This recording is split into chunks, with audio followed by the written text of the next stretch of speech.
نحمده ونستعينه ونستغفره ونؤمن به ونتوكل عليه ونعوذ بالله من شرور أنفسنا ومن سيئات أعمالنا من يهده الله فلا مضل له ومن يضلله فلا هادي له ونشهد أن لا إله إلا الله وحده لا شريك له ونشهد أن سيدنا وحبيبنا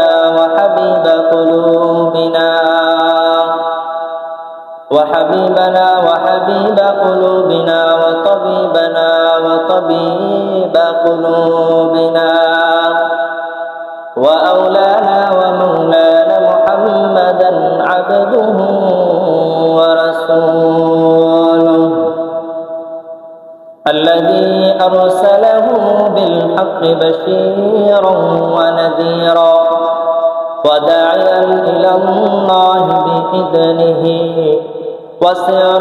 وسراجا وقمرا منيرا أما بعد فقد قال الله تعالى في كلام المجيد وفي الفرقان الحميد أعوذ بالله من الشيطان الرجيم بسم الله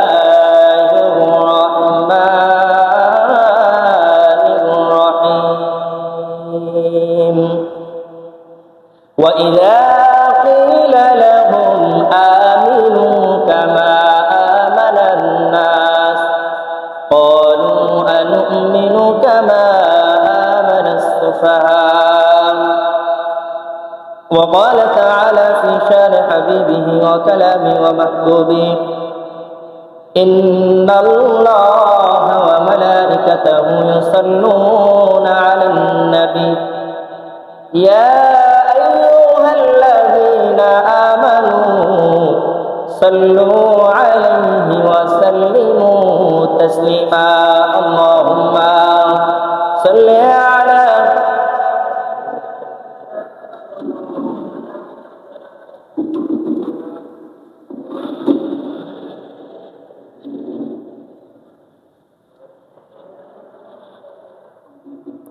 اللهم صل على سيدنا مولانا محمد وعلى آل سيدنا شفيعنا محمد कर লাগিয়া কান্দরে মন সে তো তোমার আপন নয় कर লাগিয়া কান্দরে মন সে তো তোমার আপন নয় যিনি তোমার আপন হবে সে তো শুয়ে মদিনায় আল্লাহুম্মা সাল্লি আলা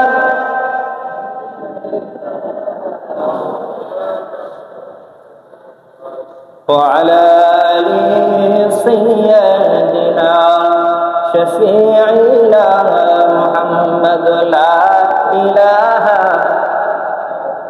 زر لا إله إلا الله لا إله إلا الله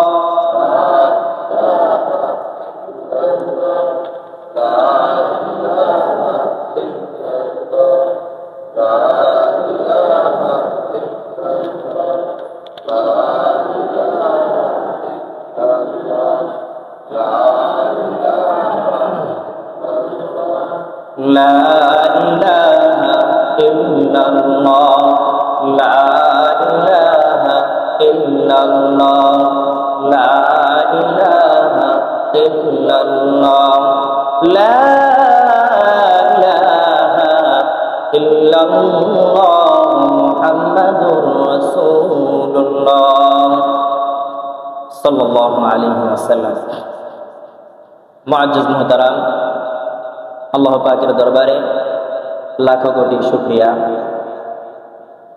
যে মহান তাবারক ওয়া তাআলা আমাদেরকে একটি সপ্তাহ পেরিয়ে মুসলিম উম্মার একটি শ্রেষ্ঠ দিন তথা জুমার দিনে দুনিয়ার সমস্ত কাজকর্ম ব্যস্ততাকে অপেক্ষা করে আল্লাহর ঘর মসজিদে ভালোবেসে মায়া করে আমাদেরকে নিয়ে আসলেন। এজন্য আমরা সকলেই সেই মহান রবের দরবারে হৃদয়ের সবটুকু শ্রদ্ধার জড়িয়ে প্রশংসা জ্ঞাপন করি, সকলেই বলি আলহামদুলিল্লাহ। দুরূদ ও সালাম পেশ করি বিশ্ব মানবতার দূত মুক্তির দেশারি জনাবে মুহাম্মদ রাসূলুল্লাহ, সকলেই বলি সাল্লাল্লাহু আলাইহি ওয়াসাল্লাম। কথা কি বোঝা যাচ্ছে? আজকে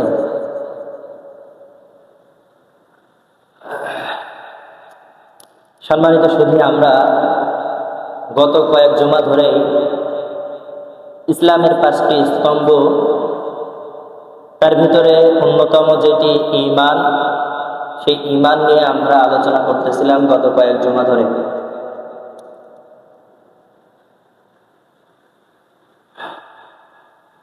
সেই প্রেক্ষিতে আজকে আমরা আলোচনা করব ঈমান ভঙ্গের কারণগুলো নিয়ে। সম্মানিত সুধী, আমরা সকলেই জানি ওযু ভঙ্গের জন্য কিছু কারণ আছে, আছে না? এটা মোটামুটি আমাদের সকলেরই জানা আছে, আছে না? নেই? আছে। অধিকাংশ মানুষেরই এটা জানা আছে কি কি কাজ করলে ওযু ভেঙে যায়। তারপরে আমরা নামাজ আদায় করি, নামাজ ভঙ্গেরও অনেকগুলা কারণ আছে, 19টা কারণ আছে। এই 19টা কারণ সম্পর্কেও আমরা মোটামুটি জানি কিনা? নামাজ ভঙ্গের কারণ সমূহ মোটামুটি আমাদের আয়ত্তে আছে। তারপরে যে কাজগুলা করলে রোজা ভেঙে যায়, এই কাজগুলাও মোটামুটি আমাদের ধারণা আছে না? নেই? আছে। কিন্তু ধারণা আমাদের নেই যেই কাজগুলা করলে ঈমান ভেঙে যায়। আছে? নাই। অধিকাংশ মানুষ আমরা জানি না কি কাজ করলে ঈমান ভেঙে যায়। কিন্তু নামাজ ভাঙা, ওযু ভাঙা, রোজা ভাঙা, এই 3টার চাইতে ঈমান ভাঙা বেশি গুরুত্বপূর্ণ নাকি কম? বেশি। কেমন বেশি? ঈমান যদি না থাকে বাকি 3টার কোনো মূল্য নাই। আছে? নাই।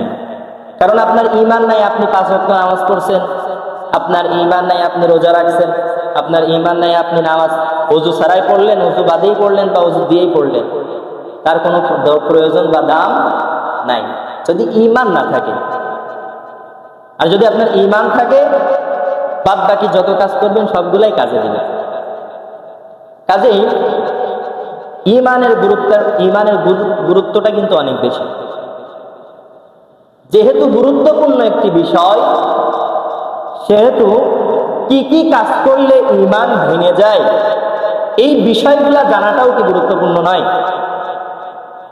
গুরুত্বপূর্ণ না এগুলা? হ্যাঁ। আমরা মুসলমান হিসেবে, ঈমানদার হিসেবে আমাদের উচিত ছিল সকলেরই জানা যে কি কাজগুলা করলে ঈমান ভেঙে যায়। এটা গুরুত্বপূর্ণ ছিল না ভাই? হ্যাঁ।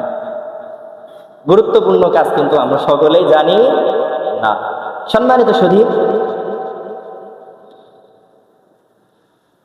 ঈমান ভঙ্গের অসংখ্য কারণ রয়েছে।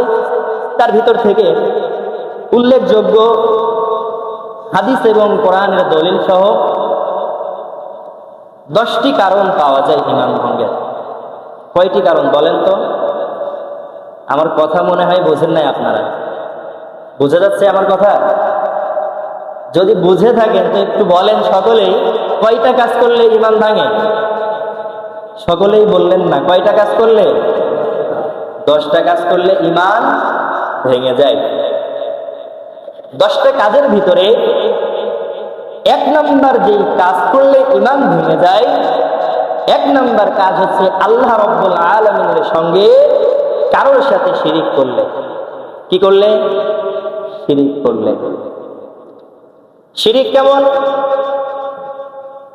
এখানে আল্লাহর সাথে শিরিক করা বলতে বোঝানো হয়েছে যে আল্লাহ যা কিছু পারে এবং আল্লাহ রাব্বুল আলামিনের আমরা যে ইবাদত করি, এক কথায় নামাজ আদায় করি বা তার বিধানগুলো আমরা মানি, এইগুলা যদি অন্য কারোর প্রতি উপাসনা করি, যদি আল্লাহ ব্যতীত অন্য কারোর ইবাদত করি বা আল্লাহর প্রতি বিশ্বাস না করে অন্য কারোর প্রতি বিশ্বাস করি, আবার আমরা আল্লাহকেও বিশ্বাস করি, সাথে আবার আল্লাহর সমকক্ষ আরেকজনকে যদি বানাই, ওইটা হবে শিরক।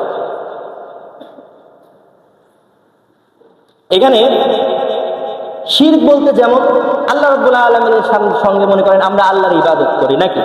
আল্লাহ তো আমরা ইবাদত করি। আল্লাহ যদি ইবাদত নাই করতাম, আমরা তো আর 5 ওয়াক্ত নামাজে সূরা ফাতিহা বলতাম না, ইয়াকা না'বুদু ওয়া ইয়াকা নাস্তাঈন।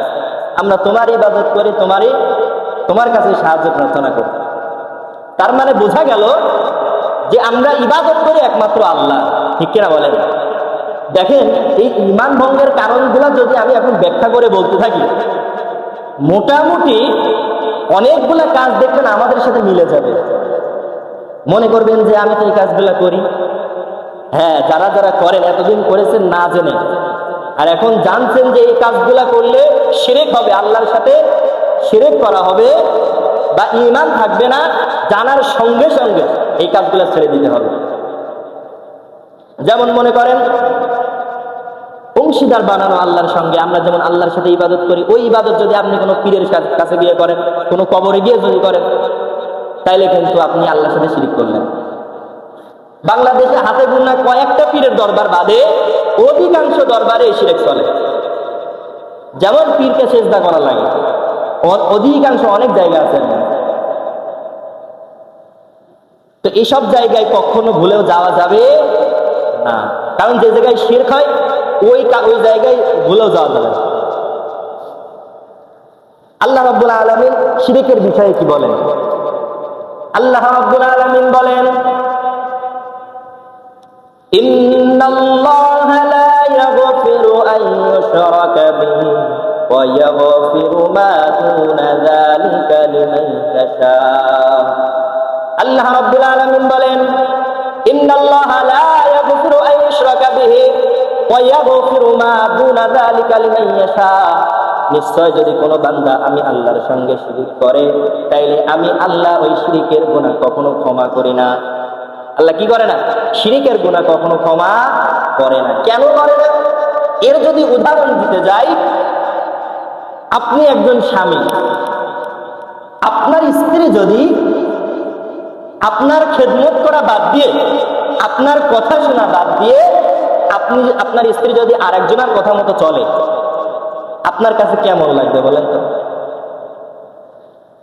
একজন সুস্থ মস্তিষ্কের স্বামী যিনি, যার গায়রত আছে, সে এটা কখনো কি মেনে নিবে? কেন মেনে নিবে না? কারণ আমি তোমাকে মোহর দিয়ে বৈধভাবে বিবাহ করেছি, তুমি আমার খেদমত করবা, আমার কথা মতো চলবা, তাই না? কিন্তু তুমি যদি অন্য কথা মতো চলো, আমরা কি করবো? তখন তালাক দিয়ে দেবো, বা আমরা রাগান্বিত হয়ে অনেক সময় গায়ে হাত দেয় অনেকে। তাইলে আপনার স্ত্রী যদি অন্য কারোর কথা মতো চলে, আবার আপনার স্ত্রী যদি আপনার খেদমত করা বাদ দিয়ে যদি অন্য কারোর খেদমত করে, আপনি বান্দা হয়ে যদি এইটা না মানতে পারেন, আমাকে আপনাকে যিনি তৈরি করলেন, আমাকে আপনাকে যিনি সৃষ্টি করলেন নিজ হাত দিয়া, সেই আল্লাহর ইবাদত করা বাদ দিয়ে যদি আমি আপনি যদি অন্য কারোর ইবাদত করি, সেই আল্লাহর সঙ্গে যদি অন্য কারোকে যদি আমরা অংশীদারি বানাই, তাইলে সেই আল্লাহ কি আমাদের উপরে নারাজ হবে কি হবে না? নারাজ হবে না? অবশ্যই আল্লাহ নারাজ হবেন। এবং কি আল্লাহ বললেন, ইন্নাল্লাহা লা ইয়াগফিরু আন ইউশরাকা বিহি ওয়া ইয়াগফিরু মা দুনা যালিকা লিমান ইয়াশা। আমি সব গুনাহ মাফ করে দিব, কিন্তু এই শিরকের গুনাহ আমি আল্লাহ মাফ করব না। তাহলে শিরক করা যাবে? যাবে না। কোরআন থেকে আমরা কি জানলাম? আল্লাহ বলেন শিরকের গুনাহ আমি কখনো মাফ করব না। এরপরে হাদিসের ভিতরে হযরতে আব্দুল্লাহ ইবনে মাসউদ রাদিয়াল্লাহু তাআলা আনহু থেকে বর্ণিত, হযরতে আব্দুল্লাহ ইবনে মাসউদ রাদিয়াল্লাহু তাআলা আনহু বলেন, আমি একদিন নবীজি সাল্লাল্লাহু আলাইহি ওয়াসাল্লামকে জিজ্ঞাসা করলাম, ইয়া রাসূলুল্লাহ, ইয়া হাবিবাল্লাহ, আল্লাহর নিকট সবচাইতে অপছন্দনীয় কাজ কোনটি? আল্লাহর নবী সাল্লাল্লাহু আলাইহি ওয়াসাল্লাম বললেন, তিনি বললেন, তুমি আল্লাহর সাথে অন্য কাউকে অংশীদারি সাব্যস্ত করবে, কিন্তু আল্লাহ তোমাকে সৃষ্টি করেছে, এর চাইতে আল্লাহ রাব্বুল আলামিনের কাছে বড় অপরাধের কোনো অপরাধ আর আল্লাহর কাছে নাই। হাদিসের ভিতরে জানতে পারলাম কি তাইলে আল্লাহর নবী বললেন, দুনিয়াতে যত অপরাধ আছে, যত কাজ আছে, আল্লাহ রাব্বুল আলামিনের কাছে সবচাইতে অপরাধমূলক কাজ হচ্ছে আমাকে আল্লাহ বানিয়েছেন, সেই আল্লাহ ব্যতি রেখে অন্য কাউকে আবার তার সঙ্গে অংশীদার সাব্যস্ত করা। বুঝছেন কথা? আমাদেরকে সৃষ্টি করেছেন কে? আল্লাহ না? আল্লাহ আমাদেরকে সৃষ্টি করেছেন এবং আমরা তাকেও মানছি, আবার অন্য কারোকেও তার অংশীদারি করতেছি। মানে সে যা করতে পারে, আবার পীর বলেন, কবর বলেন, সেও তা করতে পারে। এইটা মনে হয় মোটামুটি শিরকে আকবার যেটাকে বলা হয়। আল্লাহ রাব্বুল আলামিন যত সিফাতি নাম আছে, যে গুণগুলো আছে, আল্লাহর যে নামগুলো আছে, এই নামগুলা কিন্তু এমনি এমনি ফাও ফাও রাখা না। আল্লাহ রাজ্জাক, আল্লাহ রিজিক দাতা, রিজিক দেন। আল্লাহ গফফার, ক্ষমা করেন। তো যে নামগুলো আছে 99টা, সবগুলা নাম আল্লাহ এমনি এমনি রাখে নাই, কাজের জন্য রাখছে। এই কাজগুলা যদি আপনি মনে করেন যে আল্লাহ ব্যতীত অন্য কেউ এই কাজগুলা করতে পারে, আপনি আল্লাহর সঙ্গে শিরিক করলেন, আপনি কাফের হয়ে গেলেন। আর আপনি যখন আল্লাহর সঙ্গে শিরিক করবেন, শিরিক করার সঙ্গে সঙ্গে আল্লাহ রাব্বুল আলামিন এই কোরআনের আয়াত অনুযায়ী, হাদিস অনুযায়ী আপনি আল্লাহর সঙ্গে শিরিক করবেন, আর শিরিক করলে আপনার ঈমান ভেঙে যাবে। বুঝছেন কথা? তাহলে আল্লাহর সঙ্গে কি কাউকে শরীক করা যাবে? আল্লাহর সঙ্গে কাউকে শরীক করা যাবে না। যদি জীবন চলে যায়, আমরা জীবন দিতে রাজি, এরপরও আমরা আল্লাহর সঙ্গে কাউকে তুলনা করতে বা শরীক করতে আমরা রাজি। অনেক সময় দেখা যায় ভাই, আমরা অনেক সময় মনে করি যে ছোট ছোট যে কাজগুলা করি, অনেক সময় যে এইগুলাও কিন্তু আমাদের শিরিক হয়ে যায়। কেমনে? যেমন আমরা এই যে রিজিক, আল্লাহ তো রিজিক দাতা, তাই না? আল্লাহ রিজিক দাতা, আপনি মনে করেন যে আল্লাহ রিজিক দাতা, এটা মানেনও, কিন্তু এরপরেও আপনার ভিতরে চিন্তা চেতনা কি যে আল্লাহ রিজিক দান না, আমি হচ্ছে উপার্জন না করলে আমার রিজিক আসবে না, বা আমি অমুক জায়গায় না গেলে রিজিক আসবে না। এর মানে আপনি ওই লোকটাকে বা ওই ব্যক্তিটাকে আপনি রিজিক বানায় নিচ্ছেন, মানে ওর মাধ্যমে আসছে, কিন্তু না। হ্যাঁ, আল্লাহ দিচ্ছে তার মাধ্যমে, কিন্তু তাওয়াক্কুল করতে হবে হচ্ছে আল্লাহর উপরে, যে আল্লাহ আমাকে রিজিক দিচ্ছে। তাহলে এক নম্বরে কি আল্লাহর সঙ্গে কাউকে শিরিক করা যাবে না। আর আমাদেরকে জানতে হবে যে আল্লাহর যে নামগুলো আছে, এই নাম সম্পর্কে যেই গুণগুলো আল্লাহ নিয়ে রেখেছেন, এগুলো আমাদেরকে জানতে হবে। যদি না জানি, তখনই কিন্তু আমরা ভুল করব। কারণ আমরা যখন আল্লাহর ইবাদত করার কথা বলছি, তার কাছে সাহায্য চাওয়ার কথা বলছি, তাকে রাজ্জাক মানছি, তাকে গফফার মানছি, তাকে যখন মানছি আমরা, সেই অনুযায়ী তো আমাদেরকে আমলও করতে হবে। আল্লাহ ব্যতীত কারো কাছে সাহায্য করা যাবে না, কারোর ইবাদত করা যাবে না, রিজিক চাওয়া যাবে না, মাফ চাওয়া যাবে না। অমুক পীরের কাছে গেলে মনে করেন হয়তো এই পীরের মাধ্যমে আল্লাহ মাফ করে দিবে না, আল্লাহ ছাড়া কেউ মাফ করতে পারে না। ওই যে মাঝে মাঝে দেখবেন কিছু পীরের মুরিদরা ওই যে কয় না যে কি, ওই যে কি একটা গান কয়, পানির নিচে মোমের বাতি, হাওয়া বাতাসে নিবে না, আমার পীরের মুরিদ হলে নামাজ রোজা লাগে না, আছে না? এইরকম পীর কিন্তু বাংলাদেশে এখনো আছে, যে ওই পীরের দরবারে গেলে মোটামুটি নামাজ রোজা লাগে না। যেই পীরের দরবারে গেলে নামাজ রোজা লাগে না, ওই পীরের দরবার কি হক্কানিয়াত নাকি আছে হারাম? বলেন তো, ওই পীরের দরবার শিরকের দরবার না? নামাজ নাই যে পীরের দরবারে, ওইটা হক নয়, ওটা হচ্ছে বাতিল। এজন্য আমরা অবশ্যই অবশ্যই আল্লাহর ইবাদত করবো, আর আল্লাহর সঙ্গে কাউকে শিরিক করা যাবে না।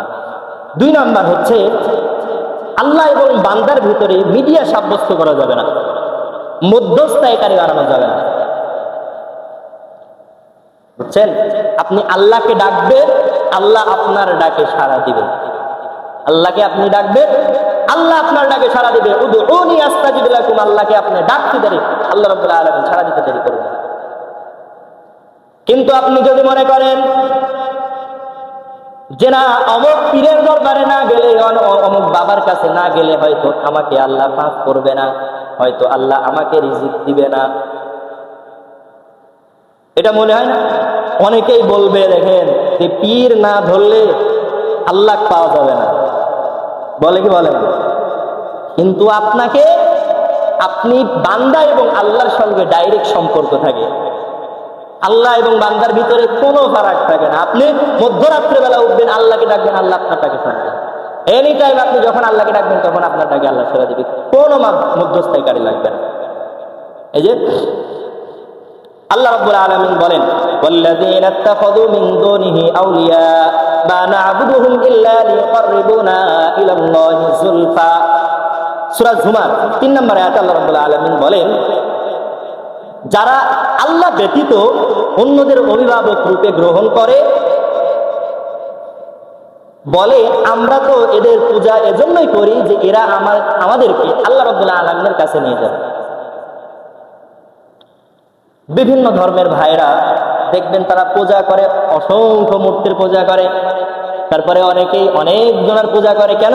যে তার মাধ্যমে আমরা আল্লাহকে পাবো, আমাদের প্রভুকে পাবো। কিন্তু যুগের পরিবর্তনে মুসলমানদের ভিতরেও এটা ঢুকে গিয়েছে। মুসলমানরা এখন মনে করে যে আল্লাহকে পাইতে হলে মাঝখানে কাউকে লাগে, তাছাড়া আল্লাহকে পাওয়া যাবে।